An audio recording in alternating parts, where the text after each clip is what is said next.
तो आज हम पार्ट 2 स्टार्ट कर रहे हैं।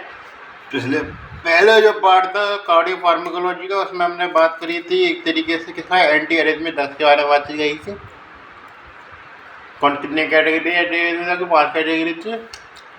पहली कैटेगरी में क्या कौन सी ड्रग आती है हमारी, सोडियम चैनल ब्लॉकर आता है, ये आती है। उसमें 3 कैटेगरी आती है हमारी, ए बी और सी।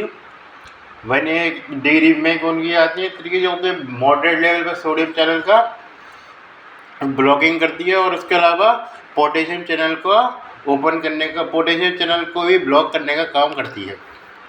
और सोडियम चैनल पोटेशियम चैनल दोनों को ब्लॉक करने का काम कर रही है कौन, हमारी 1A। ये जिसमें कौन सी आती है ड्रग, आपको सबसे मेन याद रखनी है आपको प्रोकेनामाइड, और ज़्यादा याद रखिए तो क्विडेपिन या क्विनिडिन याद रखनी है। प्रोकेनामाइड और क्विनिडिन किसमें आपको 1A में। 1B में आके कौन सी ड्रग आती थी, वो ड्रग आती थी बिल्कुल माइल्ड लेवल सोडियम ब्लॉकिंग का एक्शन था, लेकिन उनका पोटेशियम चैनल ओपन लिंक से रिलेशन था आपका, ठीक है। तो अब उसमें यानी कि एक तरीके से वो क्यूटी इंटरवल या एक्शन पोटेशियम के इंटरवल कम करने वाली ड्रग है, जो कि ज़्यादातर क्या पोस्ट MI या पोस्ट डिजिटलिस टॉक्सिसिटी के कारण जो वेंट्रिकुलर एजीमिया डेवलप हो रहा है, क्योंकि पोटेशियम चैनल का ब्लॉकिंग का एक्शन उसी से रिलेटेड है वेंट्रिकुलर केस से, तो उससे रिलेशन होता है ना, उसमें यूज आती है। इसमें मेन ड्रग आपको क्या याद रखनी है, लीडोकेन याद रखें यूज के नाम पे, बाकी आप फेनिटोन याद रख सकते हो क्योंकि इंपॉर्टेंट ड्रग है, हालांकि उसको हम यहाँ पे नहीं पढ़ते, ज़्यादा CNS में पढ़ते हैं, तो उसको भी याद रखना चाहिए कि उसके भी कुछ इफेक्ट कार्डियोवैस्कुलर सिस्टम पर भी पड़ते हैं, ऐसा नहीं खाली CNS पे पढ़े, ठीक है। उसके अलावा 1C में मैंने बात है फ्लेकेनाइड पढ़ी थी और प्रोपोफॉल पढ़ी थी। हाँ, बी कैटेगरी सेकेंड कैटेगरी में क्या आती है हमारी बीटा ब्लॉकर। थर्ड कैटेगरी में क्या आती है हमारी पोटेशियम चैनल ओपनर आती है, मतलब पोटेशियम चैनल ब्लॉकर आती है, जिसमें आपको मेन कौन सी ड्रग याद रखनी है, एमाइडेरोन याद रखनी है। थोड़ी सी और याद रखते हैं ना, इब्यूटिलिडे और डोफेटिलिडे याद रखते हैं, नहीं तो नाम अजीब से लगते हैं, बार बार रिपीट करके तो याद आएंगे। एमाइडेरोन सबको याद रह जाता कि काफ़ी बार मैं अब मेडिसिन में पढ़ाऊँगा, बहुत सारे उपयोग आते हैं। एमाइडेरोन चलती रहती है ज़्यादा जगह, मेरे को वेंट्रिकुलर एरिथमिया एक केस में तो एमाइडेरोन चलती रहेगी। ये क्या था इसमें, एमाइडेरोन और उसके अलावा एब्यूटिलिडे डोफेटिलिडे ये भी आता है समझे। उसके अलावा 4 में कौन सी जाती है हमारी कैल्शियम चैनल का वेरापामिन लिटियम कार्डियक थी। अदर्स में कौन सी आती है जो हमारी 5वीं कैटेगरी है, एडिनोसिन याद रखना। एडिनोसिन ड्रग ऑफ चॉइस रहती है, मैं बार बार बताना, सुप्रावेंट्रिकुलर टाइकार्डिया के लिए काफ़ी बार कंफ्यूज करके कोई बीटा ब्लॉकर लिख के आता है, कोई कुछ लिख के आता है, लेकिन एडिनोसिन सबसे बड़ा होता है। फेज 4 का स्लो बढ़ाने का काम सब करते हैं, कैल्शियम चैनल ब्लॉक भी करता है, वो भी करता है, सभी PR इंटरवल को बढ़ाने का काम कर रहे हैं, सभी कॉन्ट्राइंडिकेट होंगे विल्सन वाइट सिंड्रोम में, लेकिन जो ड्रग ऑफ चॉइस रही वो एडिनोसिन है, एडिनोसिन से इफेक्ट सबसे ज़्यादा रहता है। उसके अलावा हमने मैग्नीशियम पढ़ी थी, मैग्नीशियम सल्फेट का बस सिग्निफिकेंस है कि टोर्सा डेप्थ क्यूटी प्रोलंगेशन वाली जो कंडीशन होती है उसमें यूज होता है। आइवाब्रेडिन के बाद में बातचीत करें तो उसका जो मेन यूज होता है वो होता है एक तरीके से हार्ट रेट कम करने में, जिसमें एक तरीके से कार्डियो मोर्टेलिटी को कम करता है, एक तरीके से प्रेशर कम करके, क्योंकि एक तरीके से ये क्या कॉन्ट्रेलिटी को तो नहीं घटाएगा, लेकिन क्या कि हार्ट रेट को घटा देगा, जिसके कारण क्या कि हार्ट हमारा कम थकेगा, मतलब ज़्यादा धड़केगा तो ज़्यादा थकेगा हमारा हार्ट, यार उससे कम थकेगा। तो कंजस्टिव हार्ट फेलियर की बताऊँगा कौन कौन सी ड्रग यूज़ करते हैं।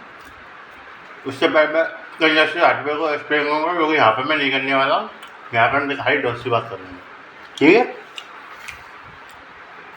सबसे पहला जो मैं टॉपिक ले रहा हूँ वो ले रहा हूँ स्पेसिफिक टॉपिक, क्योंकि मैं चाहता हूँ आपको चीज़ें याद रहें, खासकर आप मेडिसिन आप करें तो एकदम फ्लुएंट होनी चाहिए, क्योंकि मैं चाहता हूँ कि यदि मैं जब तक उन चीज़ों को ढंग से नहीं करूँगा, मैं आपको ढंग से समझाऊँगा तभी मैं उसको ढंग से कर पाऊँगा।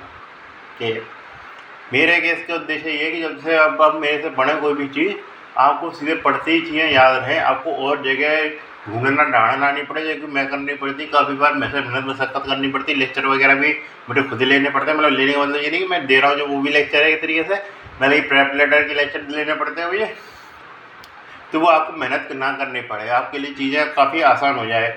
अब किताब पढ़ें तब भी आपको कुछ लगे ही नहीं ऐसा कुछ एक्स्ट्रा, ये मेरा उद्देश्य है, इसके लिए लेकर मैं मेहनत कर रहा हूँ, ठीक है।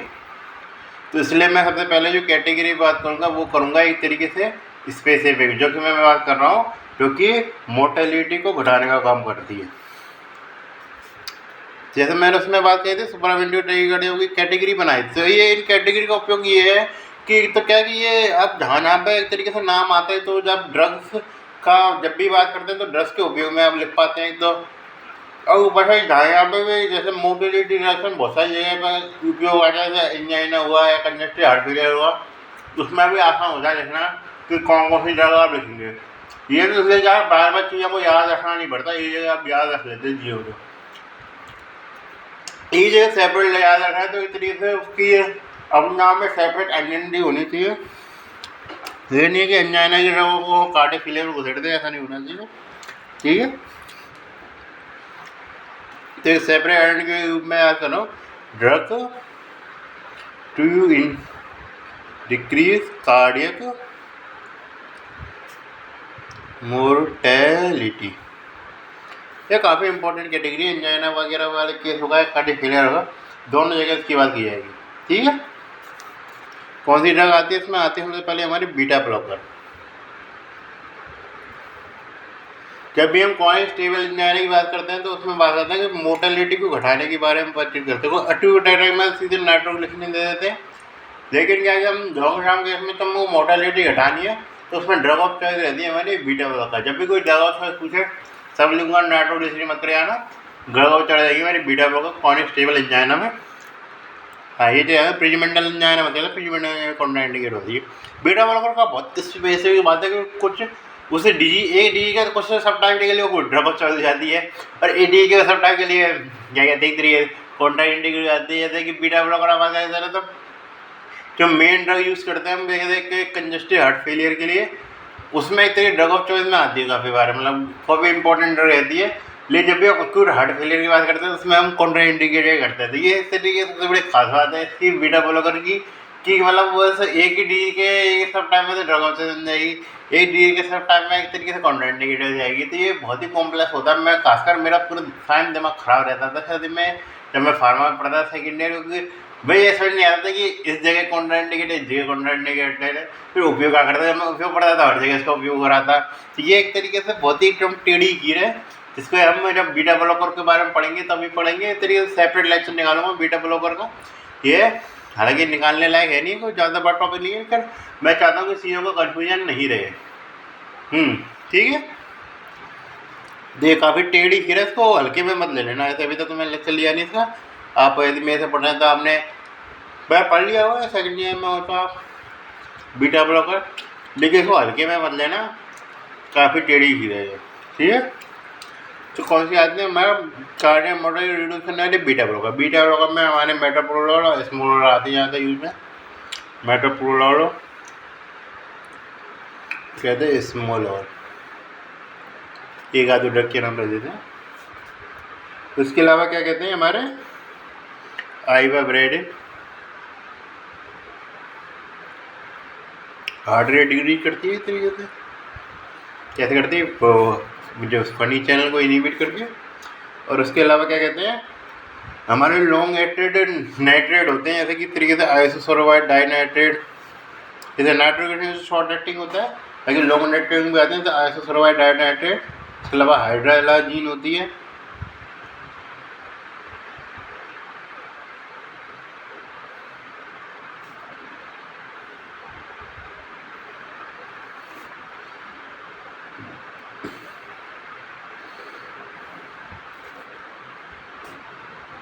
उसके अलावा बात करें एस इनिबिटर हुए, या फिर इस तरीके से S inhibitor angiotensin receptor blocker हुए। यदि ये इस तरीके से इफेक्ट नहीं दे सा रहे तो हम क्या करते हैं, इस तरीके से स्पाइरोनोलेक्टोन यूज कर सकते हैं।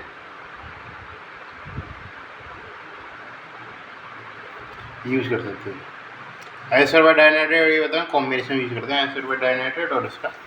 ये इसका क्या होता है, ये एक तरीके से क्या करेंगे, तो मेन चीज़ आपको कार्डियक पे से प्रेशर घटाना, तो प्रेशर किस प्रकार से घटा सकते हैं इस तरीके से। बीटा ब्लॉकर क्या करेगा, तो कॉन्ट्रैक्टिलिटी को घटाएगा। उसके अलावा क्या है, मेन जो इसका काम रहता है देखो ऑक्सीजन कंजप्शन को भी कम करता है। मेन तो ये चीज़ करता है, ऑक्सीजन कंजप्शन को घटा देता है। जिससे कारण ऑक्सीजन की डिमांड होती है वो उतनी नहीं रहती, जिसके कारण एंजाइना में एक तरीके से ड्रग ऑफ चॉइस के रूप में यूज कर लेते हैं इसको। ये कार्डियक कॉन्ट्रैक्शन घटने से क्या होगा, एक तरीके से कार्डियक पे दबाव है वो कम हो जाएगा। आइवाब्रेडिन क्या करती है, आइवाब्रेडिन करती है हमारी इधर हार्ट रेट को कम बढ़ाती है। अब हार्ट रेट यदि कम धड़ेगा तब भी उस पर दबाव कम पड़ेगा, ठीक है। उसके अलावा क्या कहते हैं, आइसोसोर्बेट डाइनाइट्रेट, ये होती है ये हमारे ब्लड वेसल को होता है, ये डायलेट कर देती हैं। अब ब्लड वेसल को डायलेट कर देती हैं तो हमारी बात है, इस पर प्री लोड या आफ्टर लोड इस तरीके से नहीं आएगा। मतलब मैं तो हाइड्रोजन जी आइसोसोर्बेट डाइनाइट्रेट की बात करें, नाइट्रेट वेन्स पे काम करते हैं, तो वेन्स एक तरीके से प्री लोड है, एक तरीके से वेन्स हो रहा है, उसमें से प्री लोड है वो कम होता है। और हाइड्रोलाइजिंग के डायलेटेड होने से तरीके से आफ्टर लोड हाइड्रोलाइजिंग के काम करने से आर्टरी पे काम करते हैं, जिसके कारण क्या होता है हमारा आफ्टर लोड है वो एक तरीके से कम होता है। क्योंकि एकदम सेपरेट बात करेंगे तो यार घबराने की बात नहीं ये। और इसके अलावा जो हमारा रास वगैरह के ब्लॉकर होते हैं जिस तरीके से रिटेंशन करने का काम करते हैं, इस तरीके से यदि इसको ब्लॉक कर देंगे इस तरीके से तो क्या होगा, हमारा सोडियम और क्या वाटर का रिटेंशन ही कम होगा। ज़्यादा से ज़्यादा वाटर है वो निकलेगा मूत्र के द्वारा, जितना आप वाटर निकलेगा मूत्र के द्वारा उतना ज़्यादा पंप करने के लिए जो दबाव है कार्डियक पे कम रहेगा। ठीक है, तो जितना भी जैसे दबाव जो होता है कार्डियक पे वो कम करने का काम करते हैं। कंसीडर ये, ठीक है।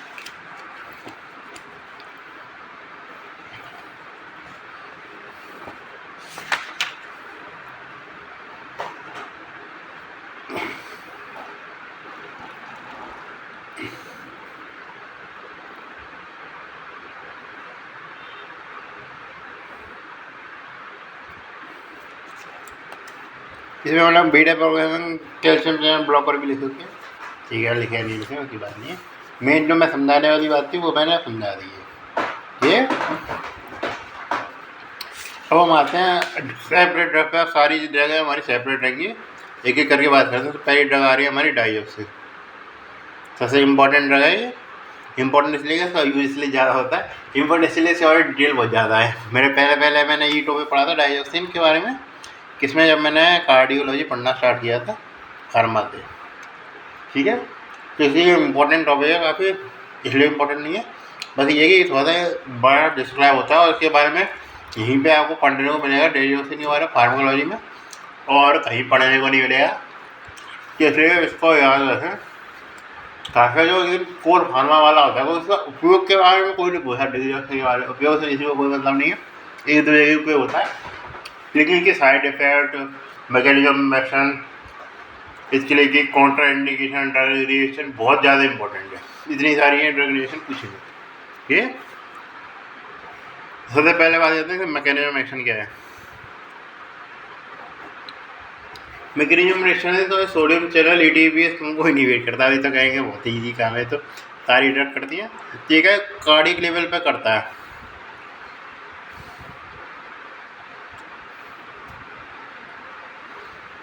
जैसे इसमें डायग्राम बनाइए मेरे हिसाब से संग में। ये सोडियम पोटेशियम एटीपीएस पंप है, जिसमें क्या है कि तरीके से सोडियम है जो पोटेशियम में अंदर आ रहा है, सोडियम है वो बाहर जा रहा है। ये कौन सा है पंप है, इस तरीके से सीधे पूरा तो लिखूंगा नहीं, ये इस तरीके से इसको इनिबिट कर रहा है, तरीके से इसको इनिबिट करने का काम करता है, इस तरीके से ये डाइजेस्टिव है। अब सोडियम यदि ज़्यादा बाहर होगा तो सोडियम को अंदर लाना जरूरी है। तो सोडियम को अंदर लाने के लिए कैल्शियम जो होता है वो बाहर जाता है, ये ठीक है ना। कैल्शियम है वो बाहर जाता है, मतलब क्या समझ गए, कैल्शियम ज़्यादा से ज़्यादा रिटेन रहेगा। मतलब एक तरीके से इसका पंप को काम करने की जरूरत ही नहीं ना, जो सोडियम पहले से अंदर है बाहर जा नहीं रहा। हालांकि चक्कर में पोटेशियम बाहर रह गया, हाइपर कैलेमिया वही गलत बात है। लेकिन यदि सोडियम है वो बाहर जा ही नहीं रहा तो उसको अंदर लाने के लिए दूसरा पंप काम कर रहा है, वो उसकी ज़रूरत होगी क्या। तो इससे कारण क्या है कि ज़्यादा से ज़्यादा कैल्शियम का रिटेंशन बढ़ेगा।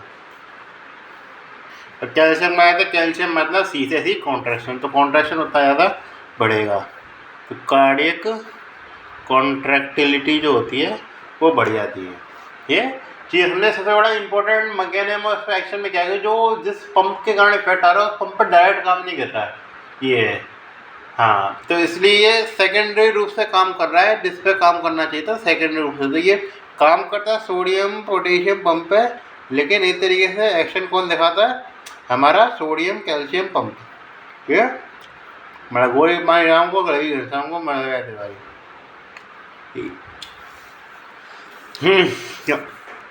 ये चीज़ें पता लग गई। इसमें और कुछ बतानी होती है, कैल्शियम मतलब कॉन्ट्रेक्शन।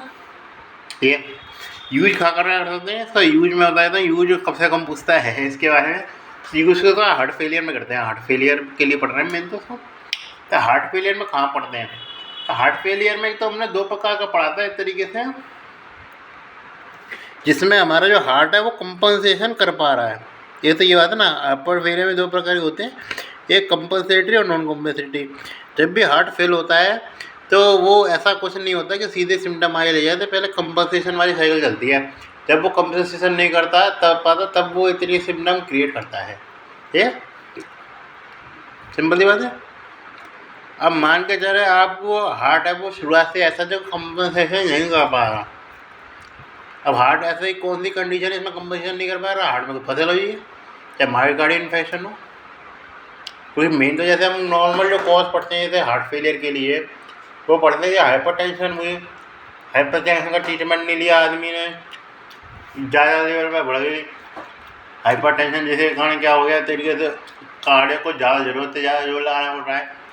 लेकिन हमने कह दिया कि हमने तो जो भी जोर था लगाने के लिए एक्स्ट्रा वो थोड़ा कम कर दिया, हमने हाइपरटेंशन को कंट्रोल कर दिया, जो भी फ्लूइड वगैरह एक्स्ट्रा थे उसको कंट्रोल कर लिया। ठीक है, जो कार्डियक है जो उसको पंप करने ज़्यादा धड़कना चाह रहा था उसको कम कर लिया। ठीक है, कोई ज़्यादा बार धड़केगा तो सिंपल सी बात है जब कम पंप करेगा, कम मतलब ट्रांसपोर्टेशन होगा कार्डियक का, वैसा होता। लेकिन तब भी वो चीज़ें वो जो है वो कंपनसेशन है वो नहीं कर पा रहा, जो मतलब कि तरीके तो कार्डियक को फेल करने वाली फैक्टर थे वो तब भी काम कर रहे हैं एक तरीके से। यानी कि तरीके से जो पैथोलॉजी है एक तरीके से वो हाइपरटेंशन से रिलेटेड नहीं है। ये चीज़ समझने की बात है कि पैथोलॉजी हाइपरटेंशन से रिलेटेड नहीं है, वो कार्डियक से ही रिलेटेड है, चाहे उसको एमआई हो गया हो। हालांकि जब एमआई हो जाता है तो सिंपल सी बात है सिस्टम कार्डियक से भी बहुत ऊपर के आते हैं, तो उसमें तो डिजेक्शन का मामला बनता नहीं। लेकिन ये कि एमआई के कारण मान के एक्यूट कार्डियक फेलियर डेवलप हो गया है, या भाई तरीके से कोई भी हमारी जैसे फिब्रिलेशन है या कई तरीके से टैकीकार्डिया वगैरह हुआ है या कुछ भी और कंडीशन है जिसके कारण क्या हो गया हमारा एक तरीके से कार्डियक फेलियर डेवलप हो गया। ठीक है, मीन तो अभी इसको हम ज़्यादा पढ़ते हैं इसलिए नहीं क्योंकि ज़्यादा जो कार्डियक फेलियर होता है वो हमारा हाइपरटेंशन से रिलेटेड होता है। एमआई से हमारा कार्डियक फेलियर है वो काफ़ी कम रहता है। वो एमआई में बहुत सारे कॉम्प्लिकेशन जो होते हैं वो निकल के आते हैं। मतलब कैसा जैसे एमआई का हुआ तो सिंपल हमारे पास हिस्ट्री है कि प्रॉपर एमआई के अटैक की वगैरह सिंपल एमआई इंजाइना में अटैक दी जाते हैं बहुत सारे। तो सिंपल जैसे ज़्यादातर केस तो होता है इस तरीके से खासे कंजस्टेड हार्ट फेलियर को तो लेके तो बिल्कुल नहीं आता, लेके आएगा तो ये एक्यूट कार्डियक फेलियर को लेके आएगा। तो ये चीज़ ध्यान रखें हार्ट फेलियर में एक्यूट हार्ट फेलियर जरूर याद रखें। मैं लगा लेता हूँ ये एक्यूट हार्ट फेलियर है क्या, हार्ट फेलियर में याद रखना ये सिम्टोमेटिक होगा, ये चीज़ याद रखें हार्ट फेलियर में सिम्टोमेटिक होगा तभी हम इसको बातचीत करेंगे। ये और क्या यूज़ कर देते हैं इसको हम एट्रियल फिब्रिलेशन भी यूज कर देते हैं, इसको मैं बताऊंगा उपयोग।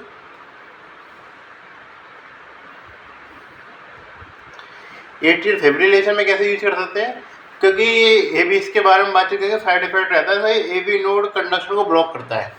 तो सिंपल सी बात है जब ये इसमें बात करी थी कि एट्रिया के जो इफेक्ट हैं हम चाहते हैं कि वो वेंट्रिकल तक नहीं पहुँचे।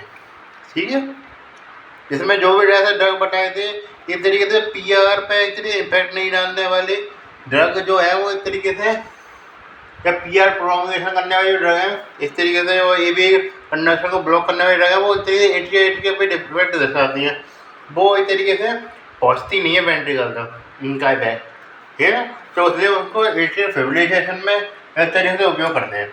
क्योंकि मेन जो खतरा रहता है एट्रियल फिब्रिलेशन ट्रीटमेंट में हमारा वो ये रहता है कि हमारा कि हमने कोई ड्रग दी तो एंटी एरिथमिक ड्रग दी कहा किसके लिए एट्रियल फिब्रिलेशन या एट्रियल के वो एट्रियल फ्लटर या कोई और पैथोलॉजी एट्रियल के लिए, लेकिन उसने इम्पैक्ट डाल दिया वेंट्रिकल पे।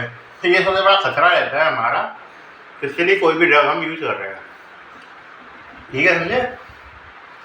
लेकिन यदि कोई ए बी नोड कंडक्शन कोई बढ़ा रही है मतलब इस तरीके से प्रोलॉन्ग कर रही है, ए बी प्रोलॉन्गेशन कर रही है तो उसका इम्पैक्ट नीचे जाएगा ही नहीं ना। ये कि सुप्रावेंट्रिकुलर टैकीकार्डिया जो होता है, सीधी वाली बात है, उसमें क्या होता है, चलो उसके बारे में थोड़ा बात करेंगे।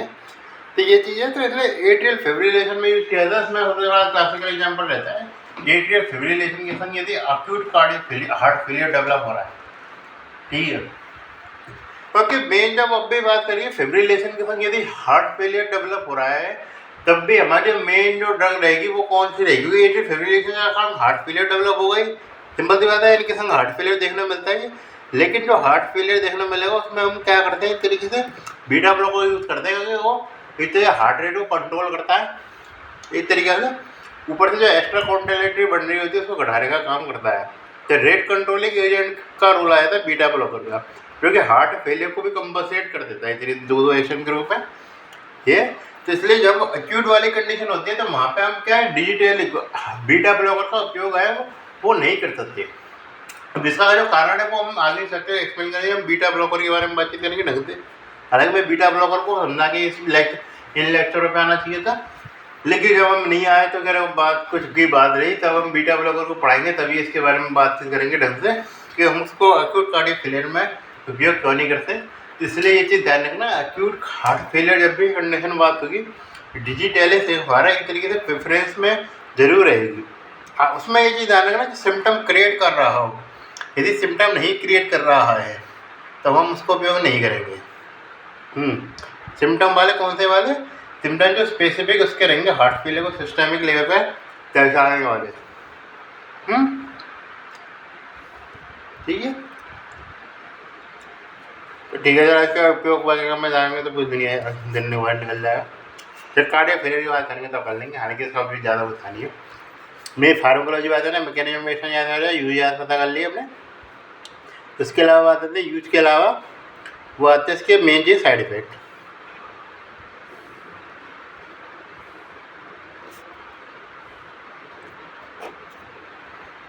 एडवर्स इफेक्ट में जो आते हैं वो हमारे आते हैं तरीके से कोलिनर्जिक वाले,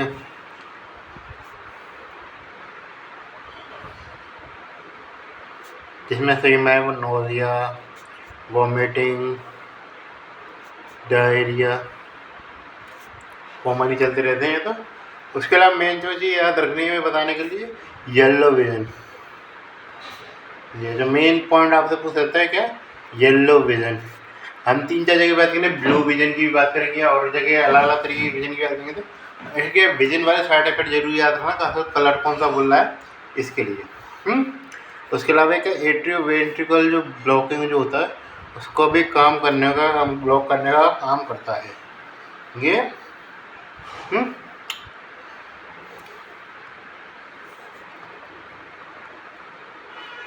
उसके अलावा यदि हाइपर कैलीमिया तो करेगा यदि डोज ज़्यादा हो, हाइपर कैलीमिया इन हाई डोज।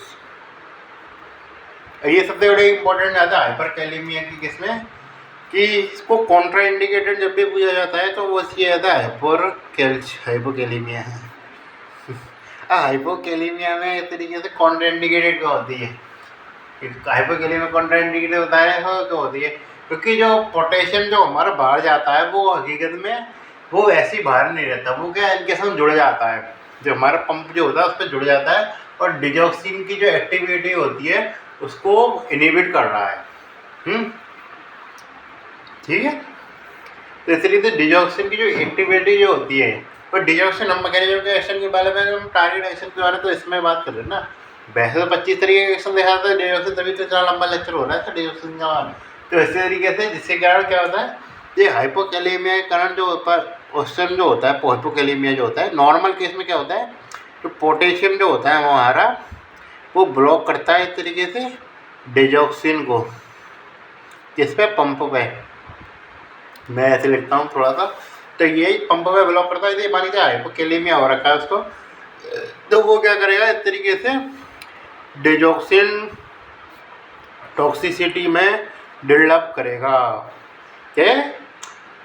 ठीक है। और डिजॉक्सिन टॉक्सिसिटी क्या है, हाइपरकैलीमिया, यानी कि हाई डोज वाली टॉक्सिसिटी जो होती है हाइपरकैलीमिया की वो देखने में मिल जाती है यदि पेशेंट हाइपरकैलीमिया है। तो ये सबसे इंपॉर्टेंट चीज़ जानने के लिए। अब प्री डिस्पोजिंग में नॉर्मल केस में यदि हमने नॉर्मल जो सिंपल डोज डाली इस तरीके से, उसमें एक तरीके से ये हमारा हाइपरकैलेमिया वो नॉर्मल क्रिएट नहीं करता है।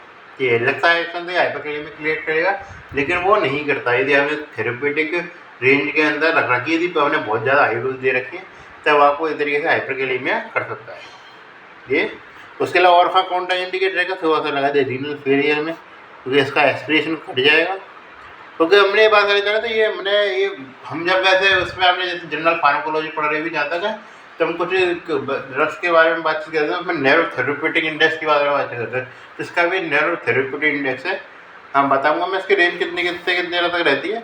इसका भी काफ़ी नैरो थेरेप्यूटिक इंडेक्स है, तो इसलिए क्या है कि हमको ट्रीटमेंट जल्दी से जल्दी करना होता है। मतलब एक तरीके से की रेंज बना के रखनी होती है, ज़्यादा हम बढ़ा नहीं सकते इसकी ये। उसके अलावा क्या करते हैं हम, कुछ ड्रग के संग कॉन्ट्रा इंडिकेट होती है, क्योंकि इस तरीके से वो बायोअवेलेबिलिटी बढ़ा देती है। ड्रग्स में बताएंगे ड्रग्स कौन कौन सी ड्रग्स के साथ कॉन्ट्रा इंडिकेटेड है, क्योंकि इस तरीके से बायो अवेलेबिलिटी है जो है इस तरीके से बढ़ा देती है। क्या या तो क्लियरेंस कम करके ये, जिसमें आती है हमारे वेरापामिल। और इसके अलावा क्या आती है हमारी एमाइडेरोन।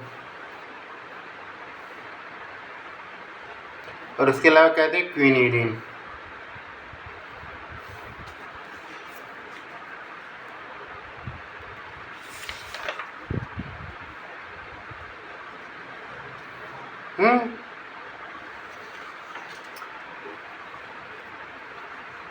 और क्या आती है हमारी एक और रोगों में बता दो, प्रोपाफेनोल।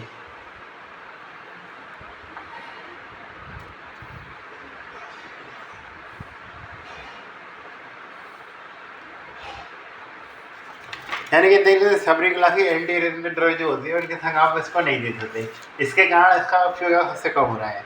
क्योंकि इस तरीके से जो ड्रग को बनाया गया था वो बनाया गया था कि एरिथमिया के केस के लिए बनाया गया था। और एरिथमिया में जो नॉर्मल जो ड्रग यूज़ कर रहे हैं उनके साथ तो कॉन्ट्राइंडिकेटेड हो रखी है ये, तो इसलिए इसका जो उपयोग जो होता है वो हम काफ़ी कम किया जाता है। मतलब इस तरीके से ड्रग है तो काफ़ी इफेक्टिव, मतलब एक तरीके से कार्डियक की कॉन्ट्रैक्टिलिटी बढ़ा के एक तरीके से ये तो बोला कि कार्डियक कॉन्ट्रैक्टिलिटी बढ़ाएगी तो कार्डियक में जोड़ डाल रही है पर्टिकुलर ये।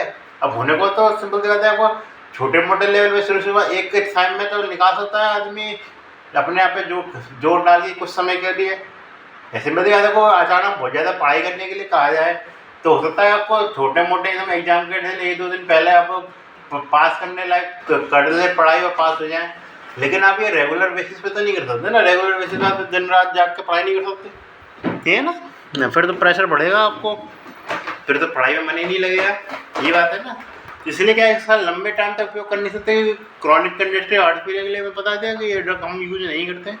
क्रॉनिक कंजेस्टिव हार्ट फेलियर के बारे में बता दें, जो बीटा ब्लॉकर जो होते हैं कार्डियक मोर्टेलिटी को कम करने का काम करते हैं तरीके से, जिसमें हमने काफ़ी हद तक चीज़ों को कंपनसेशन कर लिया है, बस हम उसको लोड को घटा रहे हैं ये, तो वो तरीके से उसमें यूज कर सकते हैं। लेकिन जो एक्यूट वाला केस जो होता है जिसमें इस तरीके से सीधे हमको इफेक्ट जो होता है इस तरीके हार्ट फेलियर को जो शॉक के रूप में देखते हुए मिलता है, उसमें हमको देखने को मिल रहा है, तो उसमें हम यूज कर सकते हैं। और शॉक में भी बताएंगे मैंने कि जब कोई कंडीशन शॉक के रूप में बिल्डअप कर रही है तो उसमें हम डोबुटामाइन यूज कर लेते हैं, है ना।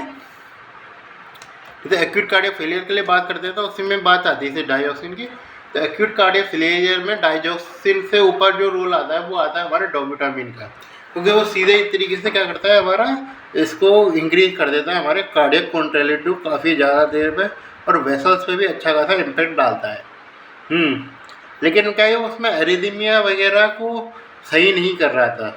इसमें हमने बात कही थी कि एरिथमिया को सही कर लेता है काफ़ी हद तक, लेकिन जो एंटी एरिथमिया ड्रग की और दूसरी थी उनके साथ कॉन्ट्राइंडिकेटेड हो गया, इसलिए इसका उपयोग फिर कुछ खास ऐसा बचा नहीं कि हम इसको अलग से उपयोग करें। कभी जैसे एक्यूट हार्ट फेलियर में क्या कंडीशन डेवलप होती है, जब भी आप सोचते हैं शॉक डेवलप होता है, मन में आता सबसे पहले, जैसे मेरे मन में अभी एक्यूट कार्डियक फेलियर आता सबसे पहले शब्द आते शॉक। और शॉक के लिए आप 25 ड्रग गिन सकते हैं, चाहे डोबुटामाइन, एपिनेफ्रिन, नॉरएपिनेफ्रिन, 25 ड्रग वहाँ पर गिन सकते हैं। उसके अलावा जैसे शुरुआत में एक्यूट पल्मोनरी सिम्पटम आ गए तो उसमें क्या किया हम एक तरीके से क्या देंगे, फ्लेकेनामाइड देंगे, इस तरीके से जो हमको क्या करना है, तरीके से कंजेशन को कम करना है तरीके से उसमें पल्मोनरी लेवल पे, तो उसमें वो चीज़ आ जाती है। उसमें तो एडिमा के रोल में तो है नहीं इसका, सिस्टेमिक के रूप में इम्पैक्ट, सिस्टेमिक रूप में इससे अच्छा इम्पैक्ट हमारे एड्रीनलिन, उसके अलावा नॉन एफिनेफ्रिन और डोबुटामिन से मिल रहा है। तो इसलिए इसको ड्रग को बनाया तो बहुत अच्छे काम के लिए था, लेकिन इसका हकीकत में उपयोग बचा नहीं। मतलब मैं पूरी मेडिसिन इसकी पढ़ ली मैंने कार्डियक में, लेकिन मुझे ऐसा कहीं कोई खास उसका उपयोग मिला ही नहीं। बस खाली बस इसके जगह एट्रियल फिब्रिलेशन में यदि एक्यूट हार्ट फेलियर डेवलप हो रहा हो तब इसका हम उपयोग ही कर सकते हैं ये। तो इसलिए काफ़ी मतलब ये अंडररेटेड ड्रग रहेगी मेरे हिसाब से तो ये, क्योंकि बनाया तो गया था लेकिन अब क्या ही कर सकते हैं ये चीज़ क्योंकि ऐसा नहीं है कि न्यूरोपैथी थर्पोटीन जैसे तो इसलिए इसका यूज नहीं हो रहा, और जगह भी यूज होता है। जैसे उसके बाद कहते हैं लिथियम के, तो लिथियम का तो यूज होता है ना, काफ़ी सारी जगह यूज हो जाता है मूड स्टेबलाइजर के रूप में, साइकेट्री में पढ़ेंगे। तो ऐसा इसके लिए नहीं है, इसका मतलब काफ़ी ना के बराबर जगह उपयोग है इसका, ये लगा लीजिए। इसका कारण है क्योंकि हर कैटेगरी जिसमें हम बनाना चाह रहे थे इसको, वहाँ पे हमको या तो कुछ ना कुछ ने गड़बड़ी कर दी, या फिर हमको और जो दूसरे बढ़िया ऑप्शन थे वो मिल गए, जिसके कारण इसका उपयोग है वो ना के बराबर किया जाता है। मैंने भी ज़्यादातर जब भी मैं जाता हूँ इमरजेंसी डिपार्टमेंट में जाता था, ये ड्रग कहीं देखने को मिलती नहीं है। मुझे ज़्यादा डोबुटामिन एफिनेफ्रिन वगैरह देखने को मिलती। मेरे 1-2 मैंने ड्यूटी करी है इमरजेंसी डिपार्टमेंट में, तो मुझे तो वहाँ पे कहीं इसका रोल मिला नहीं। मैंने तो मैंने किसी तरीके बाइल वगैरह में देखी नहीं, आपने देखी होती है गलत बात है। ठीक है, तो अब जैसे थोड़ा बहुत और साइड इफेक्ट की बात कर लेता हूँ। तो एक तरीके से अरिथमिया डेवलप कर देता है, ये तो मैंने ये भी बात कर दी ए बी ब्लॉक के। उसके अलावा और कौन सा अरिथमिया डेवलप होता है?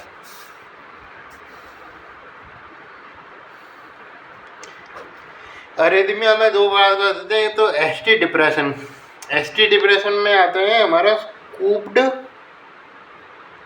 एसटी डिप्रेशन आता है एक तरीके से यूँ, T wave Q U T, फिर उसके अलावा ये आता है ऐसे यहाँ से यूँ जा रहा है। हाँ, तो एसटी डिप्रेशन इधर स्कूप की तरफ से आ गया, तो स्कूप एसटी डिप्रेशन। उसके अलावा क्या देखने का मिलता है हमको? वेंट्रिकुलर बाईमैंगनी,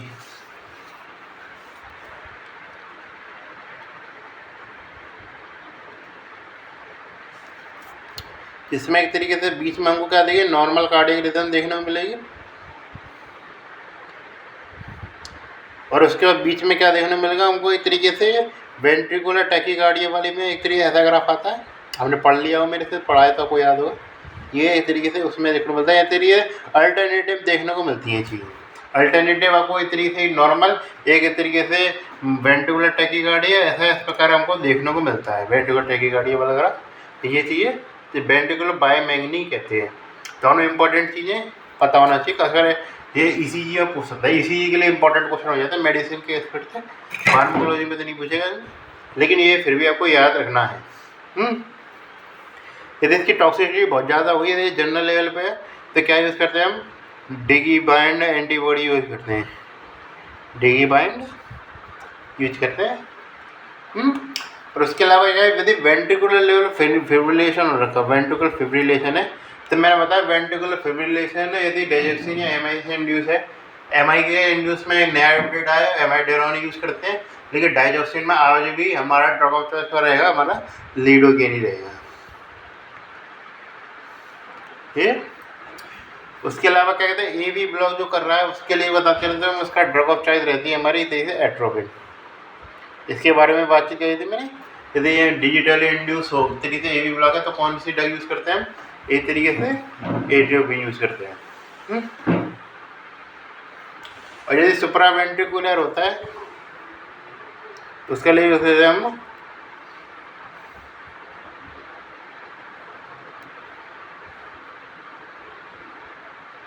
इसे लेते हैं प्रोपानोल। ठीक है, ये इस प्रकार हमारा क्या हुआ, एक तरीके से डिजिटलिस का मामला है वो समाप्त हो गया। जितना मैंने बताया उतना काफ़ी याद करने के लिए, बाकी वैसे तो अच्छा है। ये मतलब सबसे हकीकत में इम्पोर्टेंट होते हुए वैसे तो यूजलेस ड्रग में से क्या ही है। और ये सब चीज़ मेरी तो बहुत मेहनत लगी थी, जैसा सबसे बताऊँ, जब मैंने इसको पहली बार पढ़ा था याद करने में, मेमोराइज करने में बहुत टाइम और बहुत देर तरीके मेहनत लगी थी। पर्सनली मैं रिग्रेट करता हूँ मैंने इतनी मेहनत करी इसके लिए। तो सबसे पहले हमारी आती है और ड्रग में आने कैल्शियम चैनल ब्रोकर। ड्रग की कैटेगरी बात करना, हम कैटेगरी पहुँच रहे हैं। कैल्शियम चैनल जो ब्रोकर होते हैं उसमें बात करना, कोई 2 प्रकार के होते हैं हमारे कैल्शियम चैनल ब्रोकर। एक होते हैं डाईहाइड्रोपिरिडिन और एक होते हैं नॉन डाईहाइड्रोपिरिडिन। डाईहाइड्रोपिरिडिन और नॉन डाईहाइड्रोपिरिडिन याद रखें। डाईहाइड्रोपिरिडिन सारे के सारे याद रखें, मैं नाम बता रहा हूँ उसके, आपके एक एक उपयोग बताऊँगा, सबको पता होना चाहिए। तो ये इसमें आते हैं हमारे एम्लोडिपिन।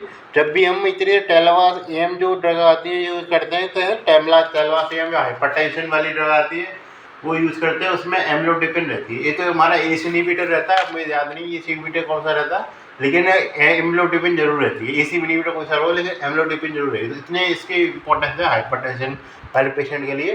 कोई भी ऐसा हाइपरटेंशन वाला आदमी नहीं है जो उसके इस सॉल्ट से नहीं गुजरा हो अपनी जिंदगी। तो ये एम्लोडिपिन होती है।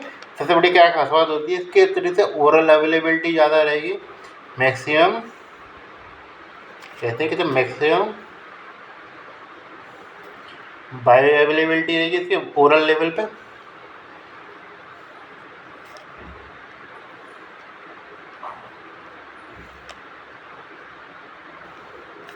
उसके अलावा क्या है, लॉन्गेस्ट एक्टिंग है। ये एक तरीके से ये काफ़ी प्रोमिनेंट फैक्टर हम क्या थे, एक ड्रग है आप खाली गोली के रूप में ले लें और वो गोली आपको फिर काफ़ी लंबे टाइम तक चल जाए। मतलब दिन में खाली एक लेनी पड़ती है, मतलब इस तरीके से दिन में एक ही बार तो लेता है हाइपरटेंशन वाला पेशेंट ड्रग को। इसका कारण ये काफ़ी लॉन्ग एक्टिंग ड्रग है ये। उसके अलावा और ड्रग पे आते हैं, तो आते हैं हमारे नेफेडिपिन। नेफेडिपिन की क्या खास बात है हमारे नेफेडिपिन का, कि हाइपरटेंशन जो इधर इमरजेंसी वाली रोल होता है हमारी तरीके से, प्रेगनेंसी में यदि हाइपरटेंशन बिल्डअप हो रखी है तब एक तरीके से इसका उपयोग होता है। तो उसके अलावा आती है हमारे क्या है, निकार्डिपिन। निकार्डिपिन का कहाँ रोल है,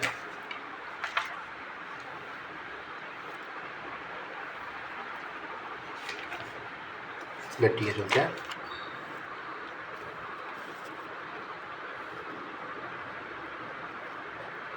नेफेडिपिन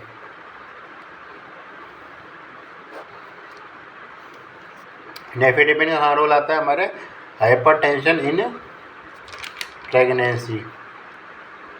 और ड्रग आते हैं, हम इससे बात करेंगे तो हाइपरटेंशन तो करेंगे, वो तो मैं याद रखने के लिए बता रहा हूँ, वो नाम याद रखने के लिए उपयोग कैसे याद कर सकते हैं ये। और अब बात करके चलें और कौन सी आती है हमारी, नाइमोडिपिन।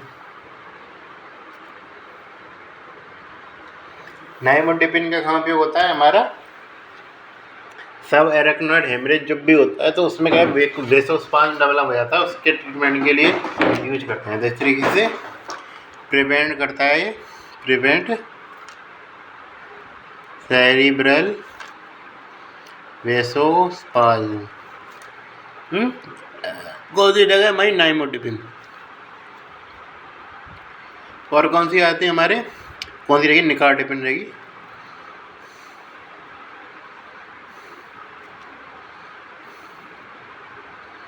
और उसके अलावा लिख सकते हैं क्लेविडिपिन भी लिख सकते हैं, कॉमा करके क्लेविडिपिन।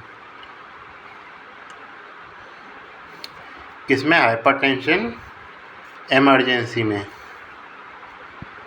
यानी कि तरीके से 200 के ऊपर ब्लड प्रेशर जा चुका है तब कौन सी ड्रग यूज करेंगे, निकार्डिपिन क्लेविडिपिन हम यूज कर देंगे। ये नॉन डाईहाइड्रोपिरिडिन में कौन सी ड्रग आती है हमारी, इस तरीके से 2 ही ड्रग आती है इसमें, वेरापामिल और लिल्टियाज़िम। ये तो सीधे नाम याद रख सकते हैं, वेरापामिल और लिल्टियाज़िम। इनका उपयोग कहाँ होगा, तो मैंने बता दिया, ये तो एंटीरिदमिक में आ रही थी, तो रेट कंट्रोलिंग एजेंट में, और उस तरीके सुपरवेंटिकुलर टैकीकार्डिया के रूप में, मतलब इसका तो भी पढ़ाता है, तो मैं बार बार नहीं बताऊँगा। सीधे इसके एडवर्स इफेक्ट बातें हैं, मैंने उस समय बताई नहीं थी एडवर्स, अब बताऊँगा इसके एडवर्स इफेक्ट। तो ये पहले बात करते हैं डाईहाइड्रोपिरिडिन के एडवर्स इफेक्ट की। इसके एडवर्स इफेक्ट में बात करेंगे ना, क्या क्या एडवर्स इफेक्ट रहते हैं डाईहाइड्रोपिरिडिन के, वो आता है हमारे इस तरीके से रिफ्लेक्स टैकीकार्डिया, और क्या रहता है हमारा, फ्लैशिंग रहती है।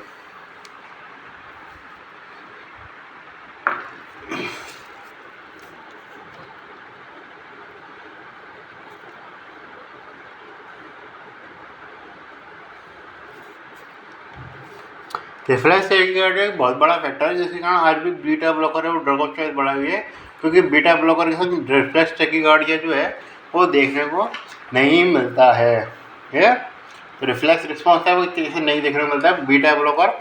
और खाली बस वो कार्डियक मोटिलिटी पे काम नहीं कर रहा है, वो उसका खुद का जो कैटेकोलामाइन एक्शन जो होता है इस तरीके से उसको भी ब्लॉक कर रहा है, जिसके कारण वो हमारा कभी भी ऐसी कंडीशन नहीं आएगी जिसमें वो रिफ्लेक्स टैकीकार्डिया बिल्डअप करे, है ना। मतलब कि तरीके से दो तीन तरीके से काम कर रहा है, जिसके कारण उसका इम्पैक्ट नहीं आता। इसके कारण बीटा ब्लॉकर आज भी काफ़ी उपयोगी ड्रग बनी हुई है। तो ये तरीके रिफ्लेक्स टैकीकार्डिया हो गया हमारा।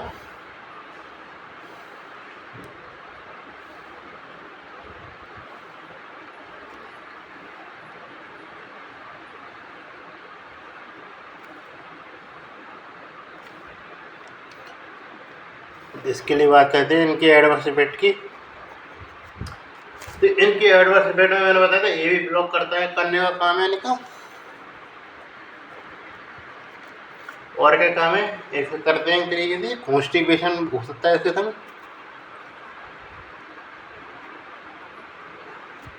यदि स्पेसिफिक वेरापामिल की बात कर रहे हैं, वेरापामिल आपको देखने को मिलता है जिंजीवल हाइपरप्लेजिया देखने को मिलता है।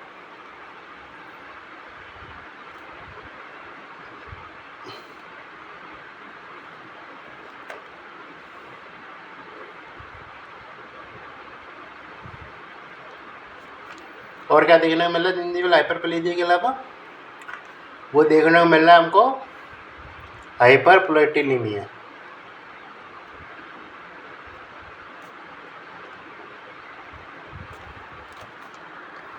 ठीक है।